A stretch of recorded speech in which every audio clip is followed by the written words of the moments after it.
कलुषित बाबा साहब आदि शक्ति की तरफ से इन्हें ताजपोशी हुआ था, यानी कि 33 साल के लगभग हो चुके हैं।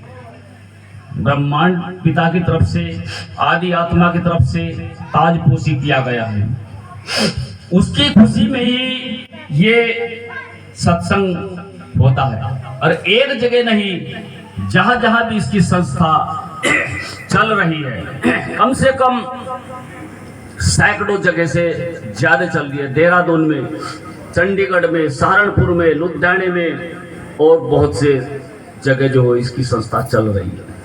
ये आदि आत्मा मिशन एक जगह से ही नहीं चलेगा, अनेक जगह से चलेगा। क्योंकि इससे पहले एक जगह कहा विश्व ताज भारत में होगा, ये संदेश आया है। हमारे सत्य स्वामी सोदाई जी, ये जानना है कौन है। हमारे पुराने आदमी तो जानते हैं। जिस प्रकार से सतयुग में विष्णु भगवान का समय रहा, त्रेता में राम का समय रहा और द्वापुर में श्री कृष्ण का समय रहा, और कलयुग में सत्य स्वामी सोदाई जी का समय है। आज की जो भक्ति है, जो काम करने का तरीका है, चक्र तपस्या और दीप प्रक्रिया। एक जगह कहा भी है, माता जपो चाहे दाता जपो, बिन कलयुग नाम अधूरा है, समय के संग में होकर चलना भक्ति का ढंग पूरा है। इसका मतलब पता क्या है? माता जपो, चाहे कोई देवी को पूजता हो या परमात्मा को पूजता हो, अगर कलयुग नाम नहीं जोड़ेंगे तो आपका पूर्ण जो हो प्रतिफल नहीं मिलेगा, उसका जो हो पूर्ण सफलता नहीं मिल पाएगी। तो इसलिए हम अपनी तरफ से नहीं कह रहे, संत लोगों का कहना है। तो देखिए, जो उसके पैगंबर होते हैं उनके पास इतनी भक्ति है। एक युग को राज करने के लिए 3 युग तक की भक्ति करनी पड़ती है। तपस्वी लोग के अंदर जो सिद्ध होते हैं, सब युगों के अपने अलग अलग तपस्वी लोग होते हैं, और उनमें जो सबसे ऊपर होता है उसे ही समय के पैगंबर के लिए भेजा जाता है। उसके पास इतनी भक्ति होती है कि दूसरों संतों के, विद्वानों के, तपस्वियों के तंगों को भी समाप्त कर देता है। 3 युग की भक्ति है। अगर किसी के पास 100 साल की भक्ति हो सके, 50 साल की हो सके, 20 साल की हो सके, एक समय के पैगंबर के पास 3 युग की भक्ति है। और वो जो सिद्ध पुरुष होता है वही समय का पैगंबर बन सकता है, अन्यथा नहीं। देखिए कितनी महानता की बात है। लेकिन सब समझा रहे, लेकिन समझ में नहीं आ रहा। ये एक ठीक उसी प्रकार से ये जो हमारी जीवात्मा है, इसका कल्याण करने के लिए इस संसार में एक ही पावर है, जिसे हम परमात्मा बोलते हैं, आदि शक्ति बोलते हैं, आदि आत्मा बोलते हैं, ईश्वर बोलते हैं, अलग अलग नाम से बोलते हैं, लेकिन वो एक ही पावर है जिसे हम ईश्वर बोल रहे हैं। हमारे मिशन के अंदर आदि आत्मा बोल रहे हैं, अन्यथा दूसरी पावर नहीं है। अगर कोई शक्ति भी है तो वो बहुत कम लाभ पहुंचा सकता है किसी भी काम के लिए।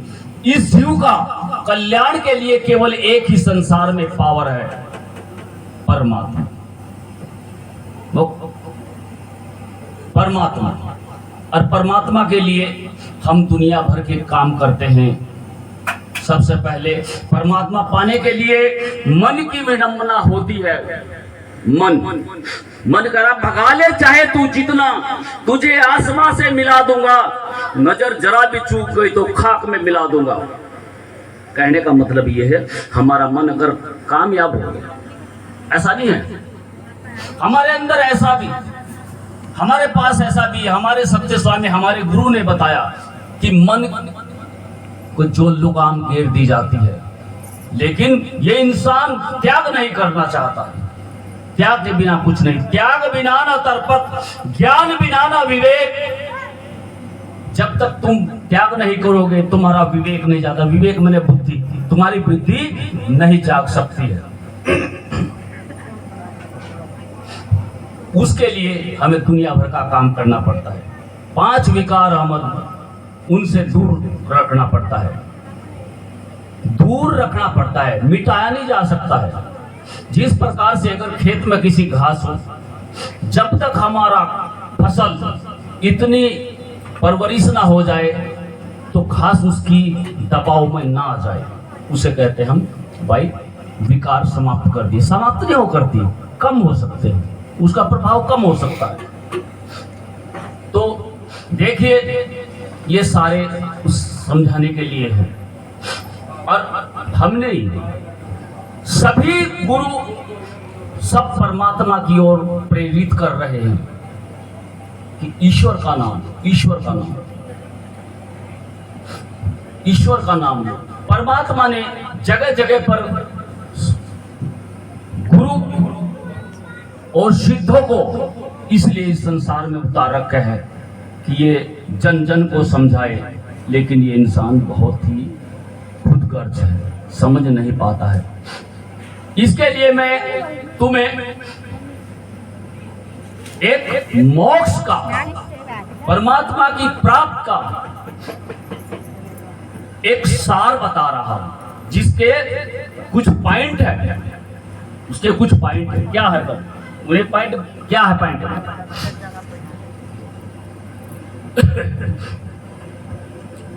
गगन बीच अमृत का कुआ, झरे सदा सुखकारी रे, पंगु पुरुष चढ़े बिन सीढ़ी, पीवे भर भर जारी रे। देखिए क्या है इसमें, गगन बीच अमृत का कुआ। गगन ये हमारा सर है, सर के बीच में जिसे ताड़वा बोलते हैं, है ना? तो यहां हमारा सिस्टम है जो हमारे अंदर अमृत टपकता है। ये कहा कि लंगड़ा भी अगर है तो वो भी बिन सीढ़ी पहाड़ चढ़ जाएगा, पहाड़ पर चढ़ जाएगा। उस परमात्मा की अगर कृपा हो जा तो वो भी पहाड़ पर चढ़ जाएगा, चाहो पहाड़ पर कितनी ही ऊंचाई है। तो देखिए कितनी अच्छी चीज है। बिना बजाए निस्दिन बाजे, घंटा शंख नगारी रे।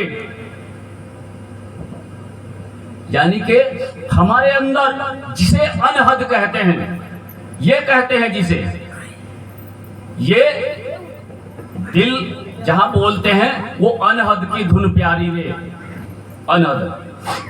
जो सत्संग प्रेमी बढ़िया कर का काम करता है, उन्हें अनहद का ज्ञान हो जाए, तो यहाँ हमारे एक बाजा धुन सवार बजती है, बिना ढोलक बिना हारमोनियम के आपको कान सुनाई आए।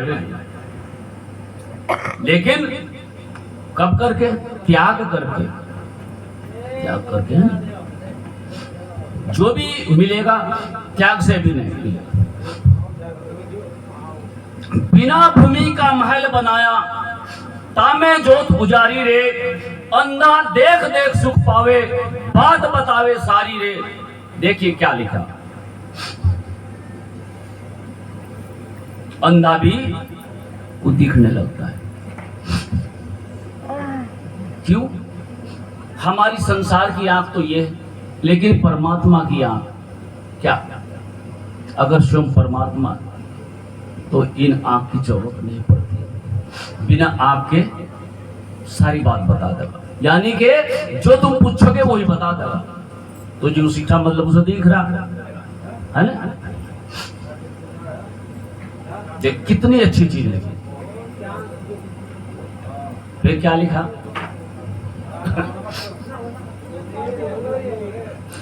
जीता मर करके फिर जीवे, बिन भोजन बलधारी रे, ब्रह्मानंद परम पद पावे, बेड़ा समझो कोई कोई बात हमारी रे। देखिए एक चीज कहा, बहुत समझने की बात है। जीता मर करके फिर जीवे, यानी के कहने का मतलब समझ रहे, कुछ आदमी तो समझ रहे होंगे, जो नहीं समझ रहे होंगे कुछ ध्यान करके सुनो। इसका मतलब है जीता मर करके फिर जीवे, यानी कि जो आदमी ध्यान लगाता हो और ध्यान में परिपूर्ण हो चुका हो, यानी कि उसका ध्यान लगना चल रहा है, वो जीता जी रोज मरता है और रोज जीता है। यानी कि अगर वो शाम को ध्यान लगा लेता है तो सुबह को 6 बजे या कितने भी समय तक उसकी कोई सीमा नहीं होती तो तोड़ लेता है। इतना वो अंदर की सारी सिस्टम, अंदर के सारे सिस्टम को, जो परमात्मा के जो आंतरिक सिस्टम को जो ढूंढना है, जिसे आंतरिक कहते हैं, यानी कि ब्रह्मांड कहते हैं, ब्रह्मांड की खोज, वो जो ब्रह्मांडा सो पिंडा, जो इस ब्रह्मांड के अंदर वो इस पिंड के अंदर है, समझने के लिए एक आदमी बाहर को भाग रहा, बाहर को भाग रहा। क्यों भाग रहा है? परमात्मा ने एक चीज सोची कि संसार में बनाकर सब चीज मैं कहाँ जाऊं, कि पहाड़ पर भी ढूंढ लगा, समुद्र में भी ढूंढ लगा, सब जगह सोच के सारी जगह ढूंढ लगा, की तरफ ढूंढा, अंदर ढूंढता ही नहीं, तो परमात्मा हमारे अंदर ही समा गया, है ना। आदमी कहाँ ढूंढ रहे? केदारनाथ, मन मक्का दिल द्वारिका, काया काशी जान, और 10 द्वारिका देहरा तेरा, ताही में ज्योति पहचान। आदमी कहाँ जा रहा? मक्का जा रहा, द्वारिका जा रहा है, अब वो है कहाँ? हमारे अंदर ही। लेकिन क्या करे, जब उसके पास पैसा इतना, क्या करेगा उसे? वो सोचेगा इसके बल पर, तो इसके लिए एक जगह और कहा,